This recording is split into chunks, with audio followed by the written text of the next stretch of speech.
சாக்ஷியோ கஃபேல வேலை பார்த்துட்டு இருப்பாங்க. அங்க வர ஒருத்தருமே சாக்ஷி பார்த்து அவங்களுக்கு பிடிச்சி போய் நம்ம அவுட்டிங் போலாமான்னு கேட்குறாரு. இவங்களும் சரின்னு சொல்ல, இதை பார்த்துட்டு இருக்க அவங்க ஃப்ரெண்டு சொன்னாலுமே இந்த ஆம்பளைங்களே அழகான பொண்ணை பார்த்தா ஃப்ளர்ட் பண்ணுவாங்க, நீ அவனெல்லாம் நம்பி போகாதன்னு சொல்றாங்க.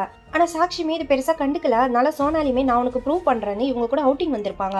இப்போ அவனுமே சாக்ஷிக்கு தெரியாமலே இவங்களை தப்பா டச் பண்றான். நான் தான் சொன்னல இந்த ஆம்பளைங்களே இப்படிதான் ஏமாத்துக்காரனுங்கன்னு சொல்லி கோவப்பட்டு அவங்களுமே ஃபோர்க்கால குத்திடுறாங்க. இதனாலதான் அவங்க 6 மாசம் ஜெயில இருந்திருப்பாங்க. இப்ப சாக்ஷியுமே விவேக் என்ற ஒரு போட்டோகிராஃபர் கூட பேசிட்டு இருக்காங்க. இதை பாக்குற சோனாலியுமே அவங்கள பேச விடாம கூட்டிட்டு போயிடுறாங்க. விவேக்கும் சோனாலி கிட்ட ஃப்ரெண்ட்லியா பேசலான்னு ட்ரை பண்றாரு. ஆனா அவங்களும் சுத்தமா அவாய்ட் பண்ணிடுறாங்க. சாக்ஷியுமே விவேக் கிட்ட சோனாலிக்கு என் மேல ரொம்ப பாசிட்டிவ், அதனால தான் இப்படி பிஹேவ் பண்றான்னு சொல்றாங்க. இப்போ இவங்க எல்லாரும் சேர்ந்து அவுட்டிங் போயிருப்பாங்க. அப்பன்னு பார்த்து சாக்ஷி வேணும்னே ஒளிஞ்சிக்கிறாங்க. புளிய பார்த்து பயந்து சோனாலியுமே இப்போ விவேக்க கட்டி பிடிச்சிக்கிறாங்க. ஒரு நாள் விவேக் வந்து சோனாலி கிட்ட ப்ரப்போஸ் பண்ணிடுறாரு. அவங்களுமே அதிர்ச்சி ஆயிடுறாங்க.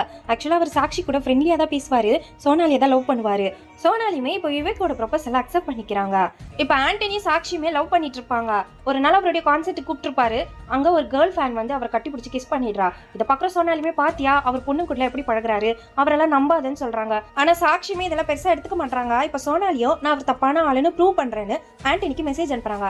ஆண்டனி முதல்ல அவாய்ட் பண்ணிருப்பாரு. அதுக்கப்புறம் இவங்க விடாம மெசேஜ் அனுப்புனதுனால ஒரு நாள் நம்ம தனியா மீட் பண்ணலாம்னு சொல்லியிருப்பாரு. ஆனா இப்போவும் சாக்ஷி ஆண்டனியை தான் நம்புறாங்க. அப்படின்னா எங்களை ஃபாலோ பண்ணிட்டு வா, உனக்கு உண்மை தெரியும்னு சொல்றாங்க. ஆண்டனியுமே ஊருக்கு ஒதுக்குப்புறமா இருக்கிற ஒரு வீட்டுக்கு தான் சோனாலி கூட்டு வந்திருப்பாரு. ஆண்டனியும் சோனாலி கிட்ட க்ளோஸா இருக்காரு. இதை பார்க்குற சாக்ஷிக்குமே மனசு கஷ்டமா இருக்கு. ஆனா இப்பதான் தெரியுது அவர் சோனாலி இங்க கூட்டு வந்ததே அவங்கள சாகடிக்கதான். சாக்ஷிக்குமே சோனாலி இறந்து போயிட்டதால என்ன பண்றதுன்னே தெரியல. அங்க கேப்டனும் வராரு. இப்ப இவங்களுமே விவேக் கிட்ட நடந்த விஷயத்தெல்லாம் சொல்லி அழறாங்க.